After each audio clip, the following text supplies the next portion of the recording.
झालं.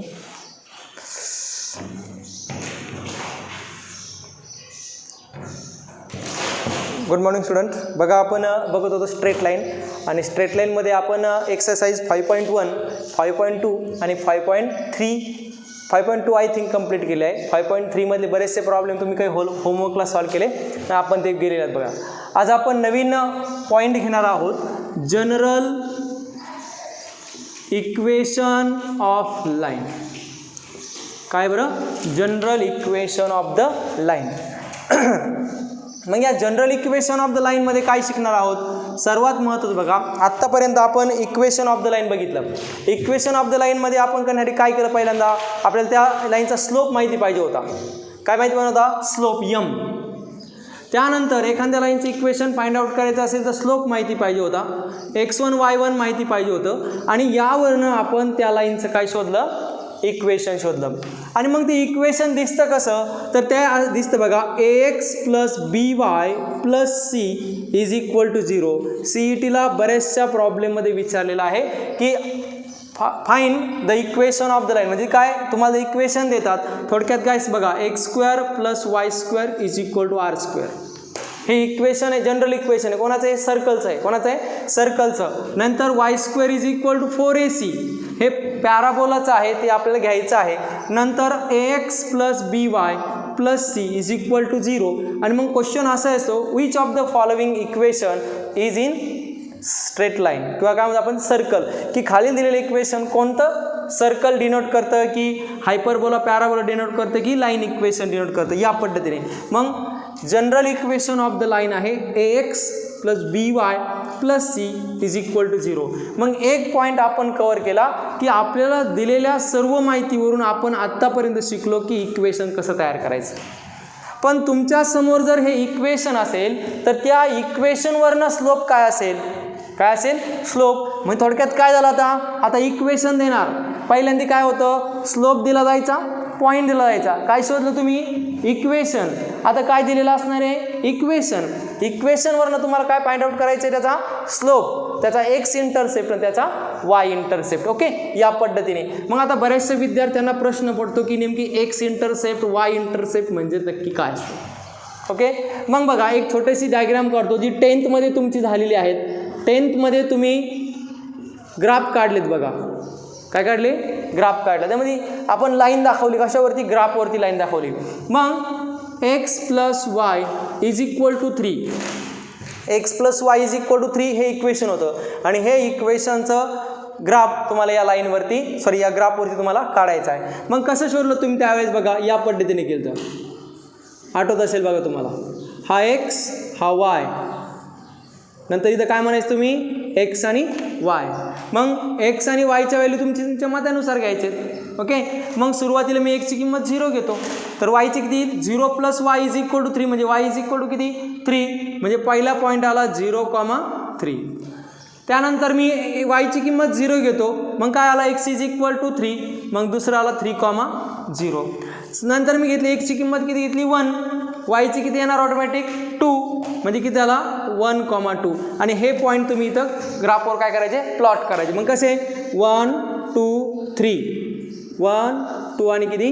3. ओके, आणि मग सुरुवातीला जायचं 0, 3 म्हणजे कुठे येणार? 0, 3 म्हणजे इथं आला. ओके, नेक्स्ट कुठं आला? 3, 0 म्हणजे हा आला. आणि त्यानंतर 1, 2 म्हणजे हा 1, हा 2 इथे येईल बघा.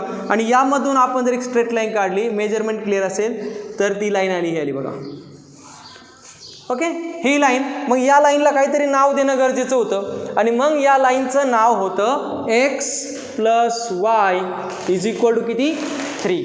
x + y = 3, किंवा हे असं पण लिहिता येईल x + y - 3 = 0. हे काय? तुमचं लाईनचं इक्वेशन. आणि हे पण काय? तुमचं लाईनचं इक्वेशन. म्हणजे यामध्ये फक्त कोणाकोणाची व्हॅल्यू बदलणार आहे? हा a, b आणि किती? c. मग या EBCच्या व्हॅल्यू म्हणजे तुमच्या त्या लाईनचा स्लोप असतो, एक्स इंटरसेप्ट असतो आणि वाय इंटरसेप्ट असतो. मग तुम्हाला जर सांगितलं की x + y - 3 = 0 चा स्लोप काय असेल? मग पहिला प्रश्न विद्यार्थ्यांचा मला असेल की सर आपण स्लोप काढण्याचे 2 फॉर्म्युले बघितले. पहिला घेतला y2 minus y1 upon x2 minus x1 आणि दुसरा घेतला m is equal to tan theta. पण इथं आम्हाला काहीच कळत नाही, इथं मला थिटा दिसत नाही आहे, इथं मला 2 पॉईंट दिसत नाही आहे. मग याचा स्लोप कसा असणार आणि मग इथून पुढे सुरू होतो तुमचा शॉर्टकट मेथड. काय असेल शॉर्टकट? मग दिलेला असेल x plus y is equal to -3. या लाईनचा स्लोप काय असेल तर याचा स्लोप असेल m is equal to -a/b. किती असेल? -a/b. आणि मग -a/b असेल तर a ची व्हॅल्यू घ्यायची कुठून? तर a ची व्हॅल्यू म्हणजे कुठे आहे बरं सांगा? a ची व्हॅल्यू म्हणजे दिलेले इक्वेशन कम्पेअर करायचं. मग x चा कोइफिशियंट म्हणजे कोण असतो? a असतो. मग इथे किती आहे? 1. y चा कोइफिशियंट कोण असतो? b. म्हणजे इथे किती आहे? 1. त्यानंतर c म्हणजे किती आहे? -3. किती आहे? -3. आणि म्हणून या लाईनचं इक्वेशन काय येईल? -a/b minus as it is a ची व्हॅल्यू किती आहे? 1 आणि b ची व्हॅल्यू किती आहे? -3 म्हणजे 1/3 या लाईनचा काय आला? स्लोप आला. काय आला? या लाईनचा स्लोप आला. मग सर्वात महत्त्वाचं यामध्ये इक्वेशनवरनं आपण काय शोधला? स्लोप शोधला. कोणत्या फॉर्म्युल्याने? -a/b. मग बघा जस्ट एक्झाम्पल सेकंड घेऊया. General equation of the line हे व्यवस्थित पण लिहून घ्या. General equation of line ax plus by is equal to किती? c.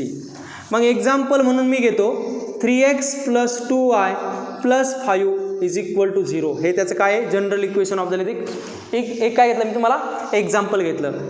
आणि मग बघा या इक्वेशनवरनं मला काय शोधायचं आहे?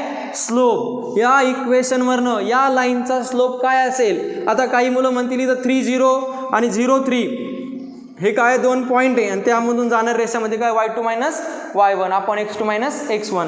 पण इथं दिलंय काही नाही, इथं फक्त इक्वेशन दिलंय आणि मग त्याचा स्लोप असेल बघा लिहून ठेवा. मग जनरल इक्वेशन ऑफ द लाईनचा slope m is equal to -a/b. म्हणजे एखाद्या इक्वेशनवरनं आपण त्या लाईनचा स्लोप कसा काढू शकतो? m is equal to -a/b. मग या इक्वेशनचा स्लोप काय येईल बरं? या इक्वेशनचा फाइंड आउट करा. काय येईल स्लोप? या लाईनचा स्लोप काय येईल? मग 3x plus 2y plus 5 is equal to 0. काय येईल स्लोप याचा? m इज इक्वल टू काय असेल? Minus sign as it is a. काय आहे याचा a म्हणजे x चा कोइफिशियंट. a म्हणजे कोण? x चा कोइफिशियंट आणि तो किती आहे? 3 अपॉन किती? अपॉन b म्हणजे कोणाचा कोइफिशियंट? y चा म्हणजे किती? 2 म्हणजे याचा स्लोप किती आला? -3/2. -3/2 या पद्धतीने. आणि मग यामध्ये मग पहिला फॉर्म्युला आहे फाइंड द स्लोप. काय असेल? एखाद्या इक्वेशनवरनं त्या लाईनचा स्लोप कसा काढते तो? -a/b. ओके. त्यानंतर दुसरा पॉईंट आहे बघा. आता या सर्व CETच्या नोट्स आहे. म्हणजे एखाद्या इक्वेशनवरला स्लोप कसा काढणार? m is equal to -a/b. Okay. Second number x intercept बघा. x इंटरसेप्ट एखाद्या लाईनचा x इंटरसेप्ट म्हणजे ही लाईन आहे. ही लाईन कुठून तरी पास होत असेल. एक तर x ॲक्सिस मधून पास असेल किंवा y. पास तर होणारच आहे. मग x ॲक्सिसला कोणत्या पॉईंटला ते इंटरसेक्ट करते? तर x इंटरसेप्ट आहे -c/a. किती आहे? -c/a. मग सांगा बरं याचा इंटरसेप्ट किती असेल? x त्या एक्सला ती कोणत्या पॉईंटमध्ये इंटरसेक्ट करत असेल? -c/a म्हणजे किती? -c म्हणजे किती? -5 किती? 3 म्हणजे -5/3 ला काय करते ती? x ॲक्सिसला टच करते. नंतर आहे y इंटरसेप्ट. सांगा y इंटरसेप्ट मग ॲज इट इज -c/b. किती? -c/b. म्हणजे ही लाईन कोणती? 3x प्लस 2y प्लस 5 ही लाईन y ला कुठे इंटरसेक्ट करते? -c म्हणजे किती? -5/2 म्हणजे -2.5 ला किती? -2.5 ला काय करते ती? टच करते. ओके. या पद्धतीने जातो त्याचा x इंटरसेप्ट. आणि मग या पॉईंटमध्ये आपण काय काय कव्हर केलं बघा. General equation of the line वरून तुम्ही स्लोप कसा काढणार? -a/b. a कुठून घेणार? a म्हणजे x चा कोइफिशियंट आणि b म्हणजे y चा कोइफिशियंट आणि c म्हणजे काय? फक्त तो असणारा पॉईंट, जो काय कॉन्स्टंट पॉईंट असेल ना तो. त्यानंतर ती जी लाईन आहे ती एक्स ॲक्सिसला कुठे इंटरसेक्ट करते, तर त्याचा फॉर्म्युला आहे -c/a आणि वाय इंटरसेप्टला किती काय असते -c/b. मग एखाद्या एक छोटासा रिमार्क आहे. काय रिमार्क आहे बघा, तुम्हाला जर ए ॲब्सेंट असेल, काय असेल पण थोडक्यात असेल लाईन बघा 2y + 3 = 0, 2y + 3. इथं कोण ॲब्सेंट आला, ए ॲब्सेंट आला, म्हणजे ती लाईन एक्सला इंटरसेप्टच करत नाही. म्हणजे ही लाईन कोणला पॅरलल आहे, एक्स ॲक्सिसला. आणि त्यानंतर जर एक्सची व्हॅल्यू दिलेली नसेल तर ती लाईन कोणला पॅरलल आहे, वाय ॲक्सिसला अँड वाईस वर्सा. म्हणजेच काय, एखाद्यामध्ये ए ॲब्सेंट असेल तर वायला पॅरलल आणि बी ॲब्सेंट असेल तर एक्सला पॅरलल. ओके, ही गोष्ट महत्त्वाची असू द्या. मग काय, व्हेन बघा हे लिहून ठेवतो मी, when A = 0 the line is parallel to कोणला, A0 म्हणजे एक्सला टचच करत नाही, म्हणजे कोणला पॅरलल, वायला. When B = 0 the line is parallel to x, the line is parallel to x. A = 0, A कोणता 0 पण दिलेल्या इक्वेशनमध्ये एची व्हॅल्यू आलीच नाही, काय दिली असेल 0 दिले असेल तर ती कोणला पॅरलल. ओके, तर हा होता तुमचा पहिला पॉईंट, कोणता, general equation of the line. General equation of the line काय आहे, ax + by + c = 0. त्यावरनं स्लोप काढण्याचा फॉर्म्युला काय, m = -a/b. आणि ती लाईन एक्सला कुठं इंटरसेक्ट करते, -c/a ला आणि वायला कुठं करते -c/b. मग एक छोटासा होमवर्क तुम्हाला, फाईन स्लोप एक्स इंटरसेप्ट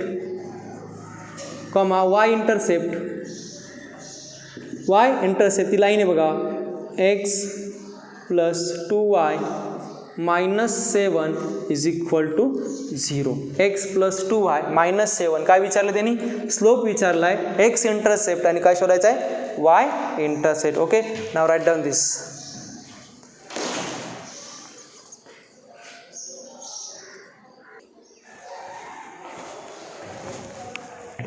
बघा नेक्स्ट पॉईंट आहे आपला, acute angle between two line.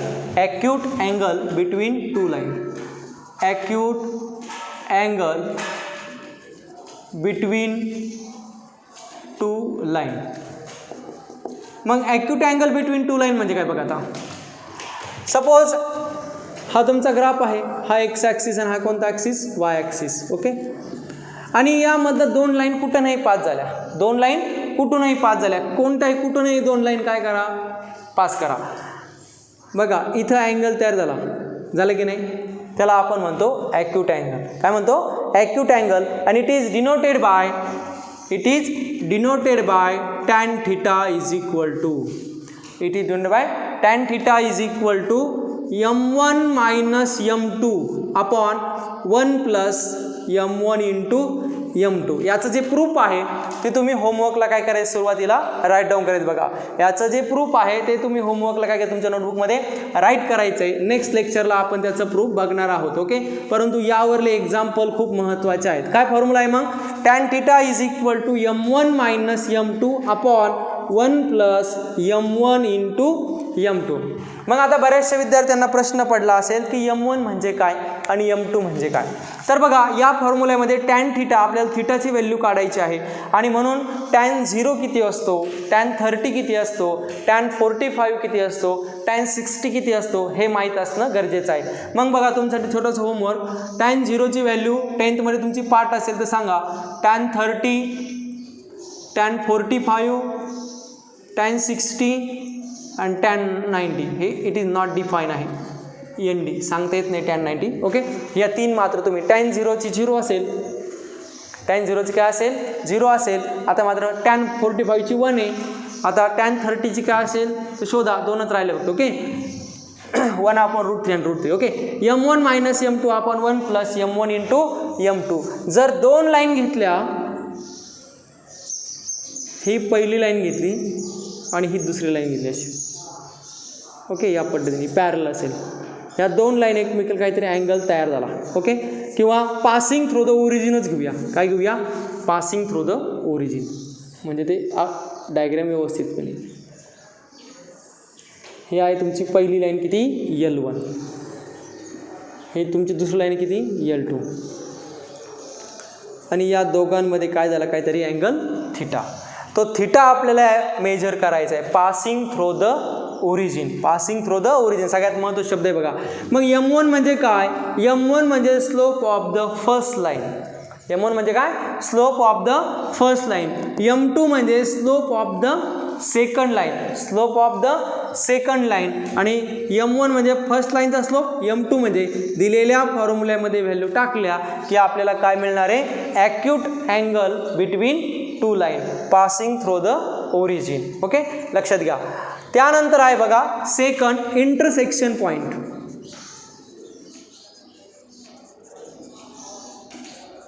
Intersection point. मग काही विद्यार्थी म्हणाल सर ती लाईन ओरिजिनमधून पास नाही आली तर कोणता फॉर्म्युला घ्यायचा? ती लाईन कुठून पास नाही आली तर ओरिजिनमधून नाही झाली तर तू कोणता घ्यायचा? तर हाच फॉर्म्युला, फक्त स्लोप बदलेल. मग काय बदलेल? स्लोप. ज्या लाईनचा स्लोप असेल त्यापर्यंत. आणि मग कुठंतरी दुसरीकडे इंटरसेक्ट होत असेल या पद्धतीने, इथं इंटरसेक्ट झाला तर हा पॉईंट शोधणं म्हणजेच काय शोधणं? Intersecting point. मग हा आहे तुमचा एक्स ॲक्सिस मधला, हा कधी वाय मधला. ओके, मग हे दोन पॉईंट शोधणं एक्स आणि वाय म्हणजेच काय तुमचा इंटरसेक्शन पॉईंट शोधणं. मग हे पण तुम्ही सॉल्व केलेलं आहे बघा. मग पहिल्या लाईनचं इक्वेशन असेल a1x plus b1y plus c1. दुसऱ्या लाईनचं इक्वेशन आहे a2x plus b2y plus c2 is equal to 0 is equal to 0. ह्या दोन लाईनचं सायमल्टेनियस इक्वेशन सॉल्व केलं तर तुमचा काय मिळणार आहे? इंटरसेक्टिंग पॉईंट मिळणार आहे. काय मिळणार आहे? Intersecting point. थोडक्यात काय बघा, पहिल्या लाईनचं इक्वेशन आहे 3x plus 4y is equal to 5 आणि दुसऱ्या लाईनचं इक्वेशन आहे 3x minus 7y is equal to 2 असेल. या लाईनचा इंटरसेक्टिंग पॉईंट म्हणजे फक्त काय करायचं? सायमल्टेनियस इक्वेशन काय करायचे? सॉल्व करायचे. यामध्ये काय घ्यावं लागेल? सबस्ट्रॅक्शन घ्यावं लागेल. काय घ्यावं लागेल? सबस्ट्रॅक्शन घेतली तर काय होईल? 3x cancel. 4 minus of minus 7 that is minus 11 that is equal to plus 11. 4 minus of minus 7 plus 11 आणि 5 minus 2 means only 3 means y is equal to 3 by किती? 11. ही 3/11 कोणत्याही एका इक्वेशनमध्ये टाकली तर तुम्हाला कोणाची व्हॅल्यू मिळेल? एक्सची व्हॅल्यू मिळेल. कळते का? म्हणजेच काय? ॲक्यूट अँगलचा फॉर्म्युला आहे m1 minus m2 upon 1 plus m1 into m2. आणि इंटरसेक्टिंग पॉईंट कसा काढायचा? एक्स आणि y. To solve simultaneous equation of line. त्या लाईनचं सायमल्टेनियस इक्वेशन काय करायचं? एकमेकीचं सॉल्व करायचं. ओके, मग ते सॉल्व कसं करणार तर आपण 10th मध्ये इथं बघितलेलं आहे. ओके, या पद्धतीने दुसरा पॉईंट झाला कोणता? Acute angle between two lines आणि इंटरसेक्टिंग पॉईंट. ओके, या पद्धतीने. नेक्स्ट आहे बघा distance between line and origin. Okay, right done दिस.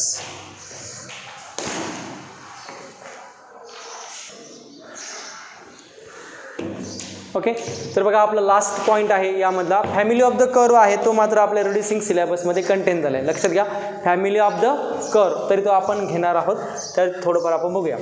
तर बघा या 3 फिगर तुमच्यासमोर मी ड्रॉ केलेले आहेत आणि त्याच्यासमोरचे 3 फॉर्म्युले तुमच्यासमोर आहेत बघा. तर यामध्ये पहिला आहे बघा, तुम्ही एखादी कुठेही लाईन ड्रॉ केली तर ती लाईन आणि ओरिजिनपासून किती अंतरावरती आहे त्यासाठी आपण हा फॉर्म्युला वापरणार बघा. सपोज ही लाईन आहे, तिचं आता कोणत्याही लाईनचं इक्वेशन असतं बघा ax plus by plus c is equal to किती 0. जगातली कोणती जरी लाईन आणली तुम्ही तर तिचं इक्वेशन कसं असणार आहे ax plus by plus c is equal to 0. आणि ती जी लाईन आहे ती ओरिजिनपासून किती अंतरावर आहे डी म्हणलोय मी इथं, तुमच्या बुकमध्ये पी सुद्धा म्हणलेलं असेल, पण डी फॉर काय घेतोय मी डिस्टन्स. मग काय distance from the origin, distance from the origin. मग ओरिजिनपासून डिस्टन्स किती आहे सी अपॉन, मग हा सी म्हणजे त्या इक्वेशनमधला सी घ्यायचा. Okay, upon under root of a square plus b square. जे आन्सर येईल ते असेल तुमचं distance between origin and point. आता त्यानंतर डिस्टन्स ओरिजिनपासून न घेता कोणत्याही एखाद्या पॉईंटपासून तुमचं घ्यायचं आहे एक्सेप्ट ओरिजिन. म्हणजे ओरिजिन नाही घ्यायचं, आता पॉईंट कुठून घ्यायचा, दुसरा कुठून तरी कोणता घ्यायचा, या ठिकाणून घ्या, या ठिकाणून घ्या, या ठिकाणून घ्या, कुठून पण घ्या. आणि ज्या पॉईंटपासून तुम्ही घेणार आहे तिथून तुम्ही काय करा, एक परपेंडिक्युलर ड्रॉ करा. ओके, तो परपेंडिक्युलर ड्रॉ केल्यानंतर मग त्यांचा डिस्टन्स आहे d is equal to a1x1 plus b1y1 plus c1y1 plus c upon under root of a² plus b². मग a1x plus b1y plus c is equal to 0 हे असेल त्या लाईनचं इक्वेशन. आणि यामध्ये बघा a1 म्हणजे काय, तुमच्या लाईनमधला a1, हा b1 म्हणजे तुमच्या इक्वेशनमधला b1 आणि हा c म्हणजे कोण, तुमच्या इक्वेशनमधला. त्यानंतर इथे बघा मी एक्स्ट्रा ॲड केला आहे कोणता, x1 आणि किती y1. मग हा x1 आणि y1 म्हणजे कोण, तर तुम्ही ज्या पॉईंटपासून अंतर काउंट करताय तो 2 3 असेल किंवा 3 2 असेल, मग तुमचा x असेल 3 आणि y1 किती असेल 2. म्हणजे जो पॉईंट असेल त्या पॉईंटची व्हॅल्यू तुम्ही इथं एक्सची व्हॅल्यू एक्सच्या ठिकाणी, वायची व्हॅल्यू वायच्या ठिकाणी ठेवणार. त्यानंतर सगळ्यात लास्ट आहे बघा distance between parallel line.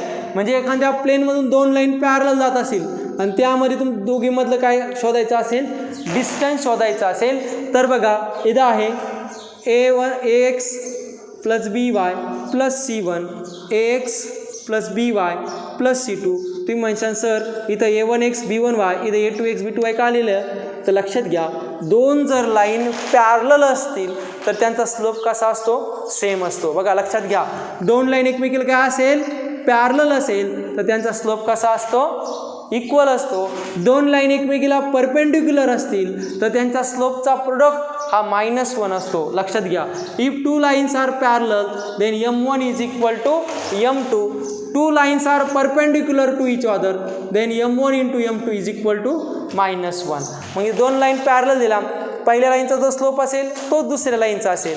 2 line एकमेकीला perpendicular असेल, पहिल्या लाईनचा स्लोप इंटू किती -1 घ्यावा लागेल. ऑटोमॅटिक m1 मल्टिप्लाय डिवाइडला नेला की दुसऱ्या लाईनचा स्लोप पण तुम्हाला एकदा माहिती होईल. मग काय असतो डी, c1 म्हणजे पहिल्या लाईनचा कॉन्स्टंट मायनस c2 म्हणजे दुसऱ्या लाईनचा कॉन्स्टंट. मग बरेचसे विद्यार्थी म्हणून जर c1 जर स्मॉल असेल आणि c2 जर बिग असेल तिथं उत्तर मायनस येईल. पण लक्षात घ्या विद्यार्थ्यांनो की डिस्टन्स कधीही मायनसमध्ये नसेल. थोडक्यात तुमचं हे एक्झाम्पल असेल 3x plus 5y 3x plus 5y plus 2 आणि 3x प्लस 5y प्लस 7. मग काय करा, c1 मायनस c2 मध्ये किती येणार, 2 मायनस 7. 2 मायनस 7 किती येणार, -5. पण लक्षात घ्या हा -5 न घेता हा कशामध्ये घेतो, मॉडमध्ये. आणि मॉड मॉड्युलसमध्ये असेल तर मायनसचं पण काय घेतो आपण, प्लस. आणि distance is never be in negative, ते नेहमी कसे असणार आहे, पॉझिटिव्ह. म्हणूनच त्याचा काय घेतलेला असतो, मॉड्युलस साईन. बघा हे मॉड्युलस साईन म्हणजे जर ॲन्सर तुमचं मायनस आलं तर तुम्ही काय घेणार आहात, प्लस घेणार आहात. ओके, तर हे होते 3 फॉर्म्युले. यावरती आपल्याला एक्सरसाइज घ्यायची किती, 5.4. किती, 5.4. सो राईट फर्स्ट आपण draw this figure, 3 figures and write this formulas. It formulae is most important. So okay, आणि सर्वात महत्त्वाचं की आपण घेतलं बघा, if A is equal to 0, एखाद्या इक्वेशनमध्ये एची किंमत 0 असेल तर ती लाईन एक्स ॲक्सिसला पॅरल असते बघा. आणि जर बी इज इक्वल टू 0 असेल तर ती लाईन कोणला पॅरल असते, वाय ॲक्सिसला पॅरल असते. ओके, घ्या लिहून व्यवस्थितपणे.